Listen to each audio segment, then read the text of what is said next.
मुझे कुछ भी नहीं पता। क्यों नहीं तुम मठ में चले जाते हैं?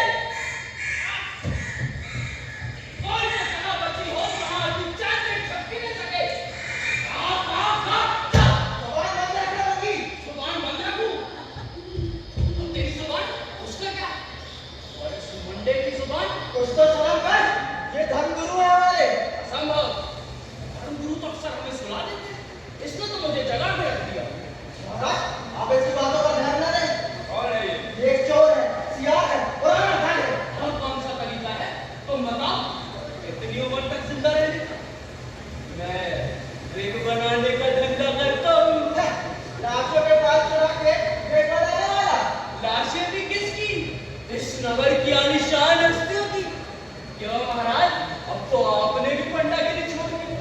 आप चाहे तो आपके लिए भी एक लंबा शानदार रिग बनाऊं। मेरा तो जो भी कुछ बेचो है इन्हीं लाशों से, वो मेरा किसी बात का बुरा नहीं माना करती। महाराज, वो जो कल हमें 3 दोस्त कचहरी में जगह देना, ये आदमी भी उतना ही दोस्त है। नहीं, अमर, कौन थे वो? कुछ बताओ वीरू। एक आदमी की हत्या का मामला था। सिर्फ एक हत्या? बड़ा सुस्त दिन था कल का। लेकिन बात सिर्फ एक हत्या की नहीं है। वो हुई कैसे? इसके जी कल हम दोनों को थाने में गवाही देने बुलाया गया था। क्यों? उनकी लाश को सबसे पहले मैंने देखा, अच्छा, कहाँ? जंगल में। तो तुमने लाश देखी? फिर? सबसे पहले नहीं, पहले मुझे जंगल की झाड़ी में घास का पेड़ मिला, जिसमें घूंघट भी था। यानी औरत का वेग। हाँ, कुछ ही कदम आगे बढ़ा होगा कि रास्ते में कछुए के खाल की मैंने करके दिखाई दी, और उसी के बाद एक रस्सी का टुकड़ा, और उसके बाद एक कटी हुई बात। पीछे मुड़कर देखा तो एक चेहरा भी था, मुंह खुला खुला, आंखें फटी फटी, घूमती हुई। हाँ, मुझे मालूम है। वो हमेशा चलने में दिखाई देते हैं। मैं तो इनके पैर भागा हुआ था। ये थाने में आकर ही मैंने दम लिया। मगर इनसे चिंता क्या लेना देना? अरे ये वहाँ पर जंगल की सड़क पर मौजूद थे। जब वो लोग जंगल में घुसे ही नहीं, और वो मारा कैसे है? तलवार से आर पार। अगर तलवार या कोई भी हथियार वहां पे तो मिला नहीं। क्यों? तुम्हें भी नहीं मिला? मुझे नहीं पता, मैं तो वहाँ से उल्टे पैर भाग निकला था। अरे जिंदा आदमी मरे हुओं की दुनिया से हर वक्त भागता रहता है। आखिर एक लाश जिंदा आदमी का क्या बिगाड़ सकती है? मेरी सलाह मानो तो जिंदा आदमियों से बच के भागो। खैर, कुछ पता है किसने मारा? एक आदमी पकड़ा तो गया। पकड़ा तो जाता ही हमेशा कोई ना कोई। मगर क्या वो कातिल है? उसका नाम है ताजो मारो। मतदान में इस बार पुलिस वालों के हाथ बटेर लगी गई। मुझे तो इसका भी विश्वास नहीं है। बाजो मारू इस इलाके का सबसे खतरनाक डाकू, और तुम्हें उसके कातिल होने पर शक है? बात इतनी सरल कभी नहीं होती भाई। बात इतनी सरल कभी नहीं होती भाई। पकड़ा जाता तो सरल हो जाती ना। भाई तुम वहां उपस्थित तो थे नहीं, तुम जानते ही नहीं इसने क्या बयान दिया। अजी रहने दीजिए। देखा आपने? बिल्कुल डिप्टी साहब की तरह बोलता। डिप्टी साहब? कौन डिप्टी साहब? अरे वही जिन्होंने ताजो मारो को पकड़ा। इसके अपराधों की सूची मैं पेश करता हूँ। कुछ ही दूरी पर इसका घोड़ा खड़ा था, मैं समझ गया घोड़े की पीठ से गिरा होगा। ताजो मारो घोड़े की पीठ से गिरेगा?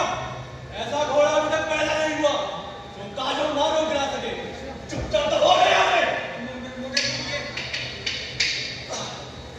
मुझे बताने दीजिए, बहुत गर्मी थी, मुझे प्यास लगी थी, मुझे चक्कर आने लगा। क्या वो आदमी? आपका मतलब मैंने उसकी हत्या की है? मुझे मालूम है, मैं चाहे कुछ भी कहूँ, मुझे फांसी तो होगी। हाँ, उस आदमी की हत्या मैंने की है, मैंने।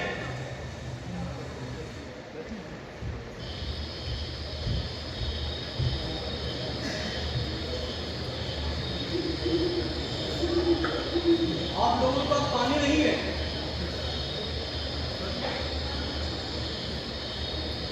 अगला झंडा 2 मिनट से पहले नहीं पड़ेगा।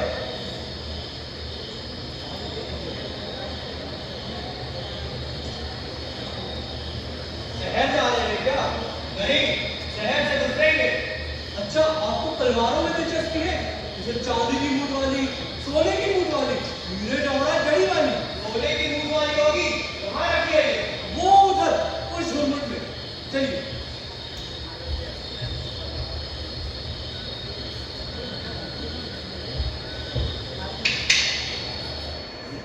जैसा कि मैंने बताया, एक हल्की हवा का झोंका और मैंने उस औरत का चेहरा देखा। उस एक क्षण में मैंने उस औरत को हटाने का फैसला कर लिया, चाहे उसके लिए मुझे उसके आदमी की जान क्यों लेनी पड़े। तुम बताओ, तुमने उसके साथ क्या किया? वे अपने पति की छाड़ रहे हैं, कुछ देर लग सकती है। मैं चाहता तो उस औरत को वही रोक सकता था, लेकिन उसके चेहरे का वो भाव, आंखें फटी फटी की तरह होठ का पपाते हुए अजीब सी जलन हुई मुझे उसके आदमी से। अचानक मैंने तय किया, देखने दो इस औरत को अपने पति की बता दी। बिल्कुल ताजो मारो की तरह, उसके सिवा और कोई नहीं। डाकुओं के बीच में वो इसीलिए मशहूर है। 2 महीने पहले की बात है, कालीका मंदिर के पास के एक कमरे में एक राज दरबार की औरत अपनी माँ बेटी के साथ घर ली गई। एक ही पेड़ के बीच से। आप बता सकते हैं ताजो मारो ने उनमें से कौन सी चुनी होगी? माँ को, बेटी को, या उस औरत को? और ये जनाब, तीनों को एक के बाद एक। पेशाब करेंगे। औरतें तो यही चाहती हैं, खासकर नीचे खानदान के होते हैं। तुम्हें रत्ती भर की तमीज नहीं? धर्मगुरु के साथ इस तरह बात की जाती है? अरे धर्मगुरु तो खुद धर्म छोड़ के जा रहे थे।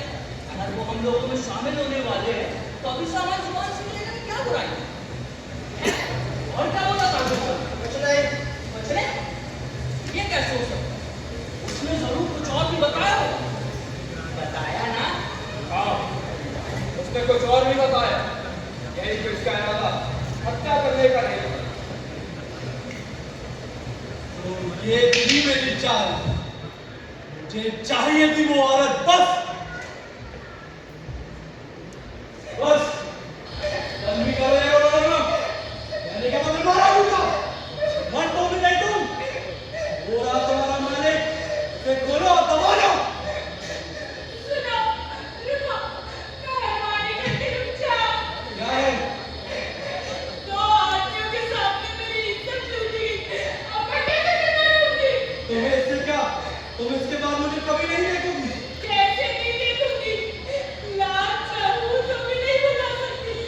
कम से कम एक मौका तो दो मेरे स्वामी को मेरी और अपनी बेइज्जती का बदला लेने का। क्यों? मुझे क्या पड़ी है? मैं तुझसे प्रार्थना करती हूँ, अगर वो आए तो मैं तुम्हारे साथ चलूंगी। तुम्हारा पति एक खानदानी सरदार, तलवार चलाने में उस्ताद, तुम्हारे लिए मैं अपने डगर में डालूं। तो उसने उस औरत को ढूंढा नहीं? कोई अजब नहीं अगर आजकल में उसकी लाश किसी नाली में पड़ी रह जाए। क्या मतलब? क्यों? ताजो मारो के लिए और खून करना कोई बड़ी बात है? अरे, मैं औरत की हत्या नहीं की। औरत तो पुलिस कोर्ट में मौजूद थी। क्या? औरत सचमुच वहां थी? हाँ, पुलिस ने 5 एक बच्चे से उसे ढूंढ निकाला। औरत वहीं पर छुपी हुई। अगर उस औरत ने ताजो मारो को अपराधी हराया ही, उसने तो बिल्कुल ये गलत कदम प्रस्तुत। अलग करता जब ताजो मारो को कबूल कर लिया है। ताजो मारो ने जैसी उस औरत की तस्वीर पेश की, वो औरत मुझे बिल्कुल भी वैसी नहीं लगी। मुझे तो हमेशा अभी मुझे सुनाई दे रहे हैं। जानती है मैं कौन हूँ? ताजो मारू। तेरे कान नहीं है क्या? मैंने कहा ताजो मारू। अब सुना? और तुम्हें तलवारें चाहिए, चांदी की मूठ वाली, सोने की मूठ वाली, लाल टपका रहे थे। देख, ताजो मारो अपना वाला कभी नहीं भूलता। देख तेरे लिए तलवार। क्यों नहीं? दिल मारने तेरा भी तो भला होगा। जानवर कहीं का? जानवर? हाँ, मैं जानवर हूँ। तेरे पति की तू जानवर नहीं।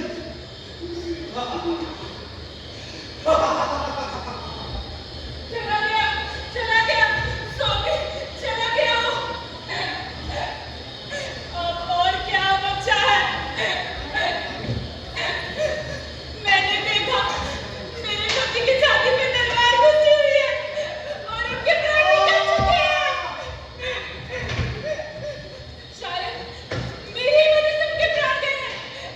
मैं पागल सी भागती गई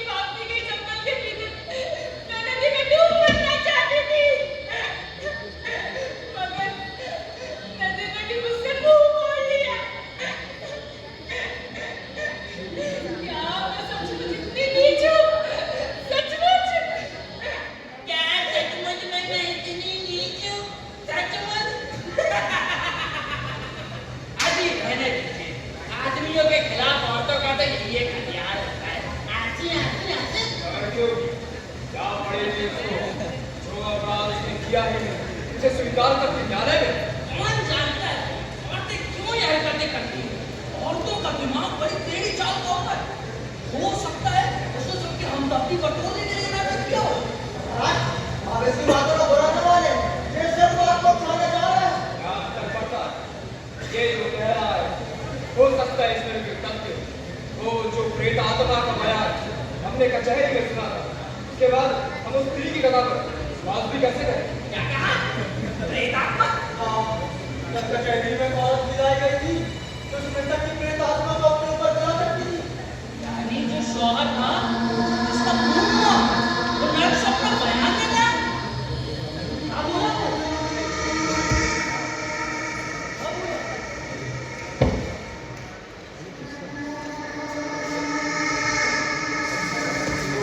पीड़ा कैसे झूठी हो सकती है? और ताजो मारे वो भी झूठ क्यों बोले? उसे मालूम है उसे मृत्यु मिलने वाला है। और याद है जब मौत के सामने खड़े आदमी को झूठ बोलने की जरूरत नहीं है, तो जो मर चुका है उसको तो जरूरत और भी कम होनी चाहिए। है क्या बोला प्रेतात्मा?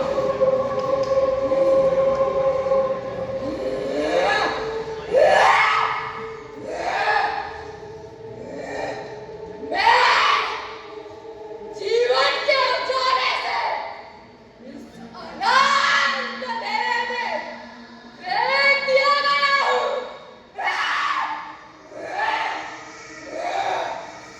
सर्वनाश!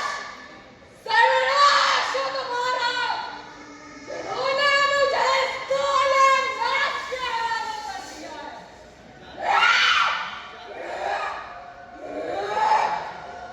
मैं आज तुम सभी को सच बताना चाहता हूँ। समझो सच। जो कुछ भी जिस तरह मेरे साथ घटित हुआ,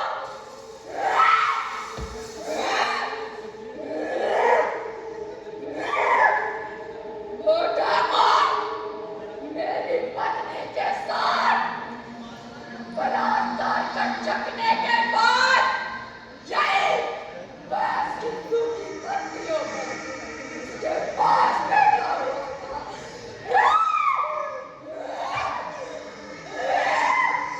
मेरी स्त्री, मेरी शान और शान में स्वभाव वाली पतिव्रता स्त्री,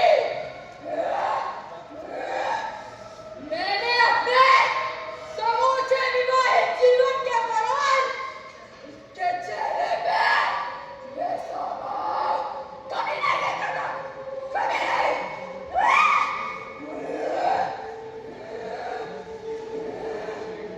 चारों ओर शोर सन्नाटा था, फिर सिसकने की आवाज सुनाई दी।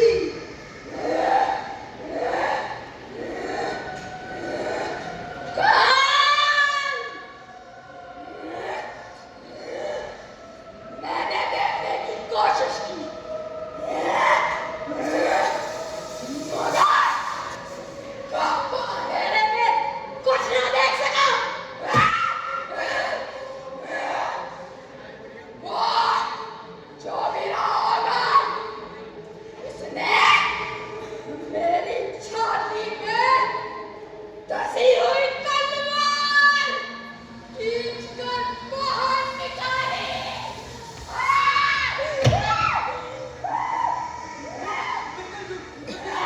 झूठी है, सवाल है, उसने आत्मा तो बिल्कुल नहीं की। उसने तो क्या हुआ जी? पसीना क्यों छूट रहा है? कहीं ऐसा तो नहीं कि तुम कुछ छुपा रहे हो? मुझे नहीं पता, हो सकता है उसने झूठ ना भी बोला हो। और मुझे लगता है तुम बोल रहे हो। मैं सब कुछ जानता हूँ महाराज।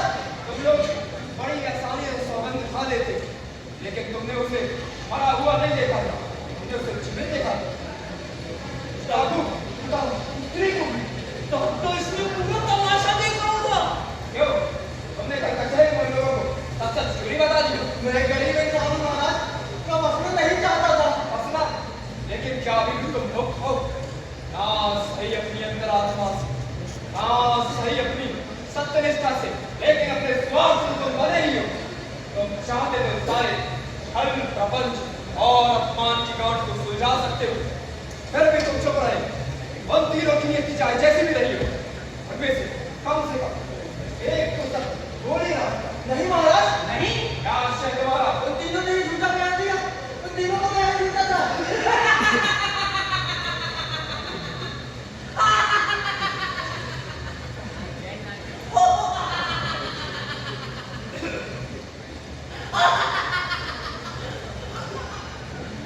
हंसते हंसते कहीं मेरी पसलियां ना बढ़ जाए। जब से मेरी माँ ने मुझे जन्म दिया, इससे बढ़िया मजाक मेरे साथ किसी ने नहीं किया होगा। कहो, तुम फंसना नहीं चाहते थे ना? यही ना? वो मेरी भूल थी। क्यों भाई?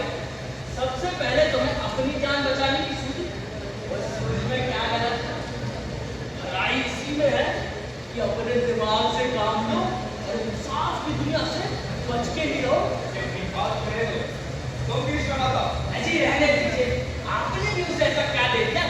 मुझे मालूम है, अगर सोते हुए व्यक्ति के सिर के नीचे से तकिया निकाल दिया जाए तो उसे अच्छा नहीं लगता। कोई ना कोई कारण तो होगा। सब लोगों को झूठ बोलने के पीछे लो, इसमें क्या है? आप इतना भी नहीं जानते।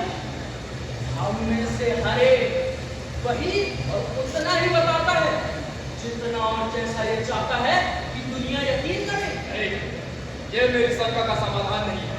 इससे बेहतर कुछ चाहिए। पुजारी महाराज कभी भी देवी चमत्कार की उम्मीद है। आप तो भागे जा रहे थे ना? चाहिए आगे चमत्कार करेगा तो ये अच्छी बात कहने में अभी हिचकिचाना नहीं चाहिए। ठीक है, मैं बताता हूँ। मैं उस जंगल से गुजर रहा था और रास्ते में मुझे सौरभ का बेग मिला। मैं पीछे मुड़कर देखा तो उसका पति उस समय जिंदा था। उसकी घरवाली वो अपने गाय ठीक कर रही थी। गाय ठीक है, ठीक ही तो है। एक औरत और कर भी कर सकती है। और काजू मालूम, वो अपने घुटनों पे बल झुका हुआ था। घुटनों के बल। ओहो, कहानी जरूर मजेदार होगी। पूरे इलाके को ठहराने वाला काजू मालूम, घुटनों के बल। मुझे सचमुच अपनी पीर पर पछतावा है। धन्यवाद कहूँ, मुझे धोखे बहुत खेद है। मैं ताजो मारो इससे आधा मुंह थर्राता है। मैं यहाँ घुटनों के बल बैठ के तुमसे भीख मांग रहा हूँ। मुझे साथ चली चलो। परेशान मत करो मुझे, दूर हटो मेरी नजरों से। तुम्हें दौलत चाहिए? मेरे पास दौलत है। पूरे जंगल में जगह जगह गड़ा पड़ा है मेरा खजाना। मैं तुम्हारी चमड़ी उड़े डालूंगा, मार डालूंगा तुम्हें। जो मैं कह रहा हूँ तुमने वो नहीं की तो। तुम्हारी हिम्मत है मुझे मारने की?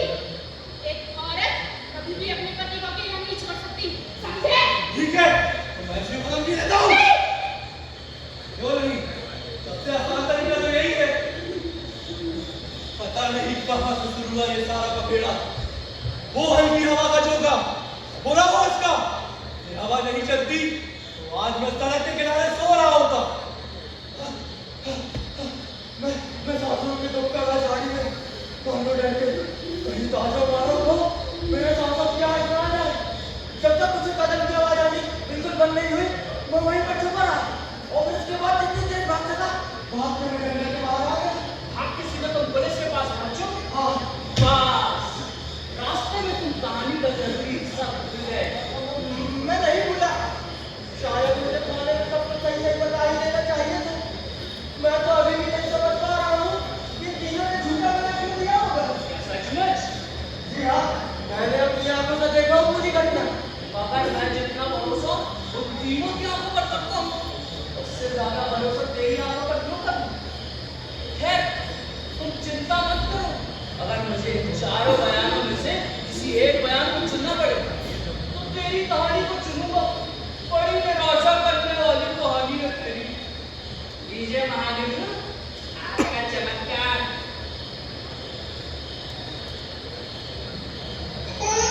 सुनिए सुनिए, ध्यान से सुनिए। ये रोने की आवाज कैसी आवाज है?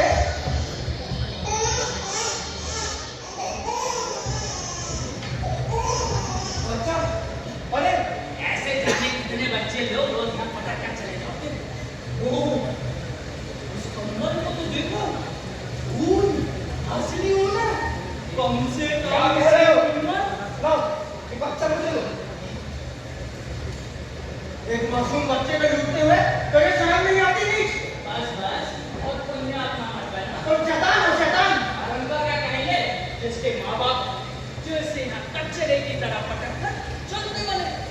अगर शैतान हूँ तो आखिर क्या है? अच्छा तुम्हें मालूम क्या है बच्चों के बारे में? इसमें जानने को ऐसा क्या है?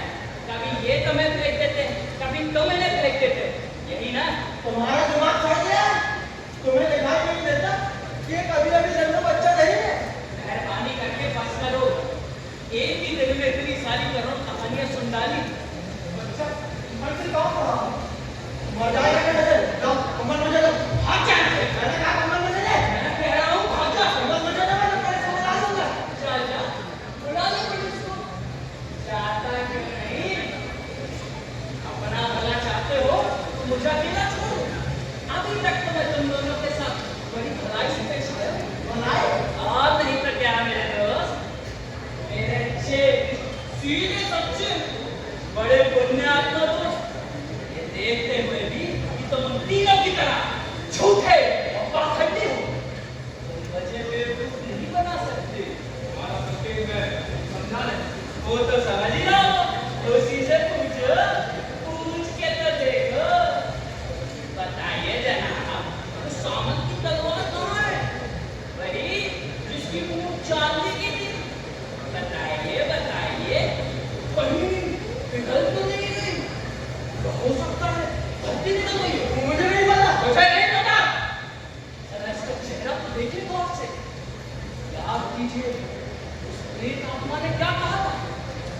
कोई चुपके से मेरे पास आया, छाती से तलवार खींच के निकाली, उसके प्राण निकले नहीं। क्या अच्छी खासी रकम मिली होगी? बताओ बताओ, कितने मिले? और तुम मुझे शैतान बोल रहे हो? खैर, एक बढ़िया शाम मेरे साथ गुजारने के लिए आप दोनों का शुक्रिया। और हाँ, बढ़िया ही नहीं, कुछ फायदा भी हुआ है।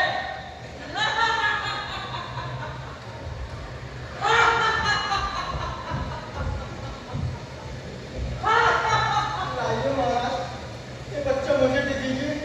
शायद मैं इसे शांत करा दूं तो अपने घर ले जाकर। बच्चे के कपड़े को उतार देना चाहते हो? क्षमा करें महाराज, मुझे आपसे ऐसी विनती करनी नहीं चाहिए थी पर इसे रखो, इसे अपने घर ले जाओ। लेकिन महाराज आपको तो सुना ही होगा, मैं एक चोर हूँ, झूठा हूँ, कायर हूँ। बहुत तो तुम इंसान हो, बाकी इंसानों की तरह। तो आपने मुझे क्षमा कर दिया महाराज। तुम्हें क्षमा पाने के लिए तो मुझे लौट कर जाना है। मैं सदा लोगों को शिक्षा देने की सोचता हूँ, लेकिन मेरी शिक्षा देने वाले तो तुम। महाराज मैं अज्ञानी हूँ, आपकी बात को गलत नहीं समझता। भगवान बुद्ध को धन्यवाद कि ऐसे अज्ञानी जीव मुझे मिले। बारिश थम गई है महाराज। हाँ, पश्चिम बंगाल में उतना भयानक नहीं है। प्रभु, कुंदू और सियारों के बावजूद इसके खंडों के भीतर से कुछ प्रकट हो सकता है। साक्षात जीवन